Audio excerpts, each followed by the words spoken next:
So yan, gumawa tayo ng simpleng bahay ng ating mga tupa. Ayun o. Medyo mababa lang yung kanya bubong para di sila maanggihan kapag malakas yung ulan.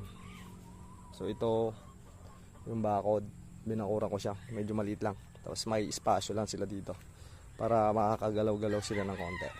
So pinurga ko nga rin pala yung mga yan. Ayan, so isang linggo na sila na dumating dito sa akin. May isang linggo na mahigit. Ayan, isang linggo yung iba, tapos isang linggo na mahigit. Kasi siningil ko lang lahat yan eh.